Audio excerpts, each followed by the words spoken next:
So SmallRig just sent me their brand new mini mat box, the 3196. I've gotten a bunch of questions from people asking me just how big it is actually in real life in comparison to their other mat box right here. Their new mini mat box is perfect for the type of shooting that I do. Whether it's on the A7S III here or the FX6 I'm shooting on, it's super small at only 7 inches wide, 5.4 inches tall, and less than 2 inches deep.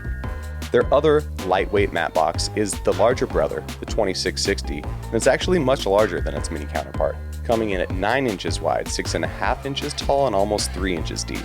In my opinion, the mini mat box is really versatile and can be used really in any situation and won't get in the way, but the larger lightweight mat box is probably going to be reserved for larger builds or when you need that 114mm opening for larger cinema lenses.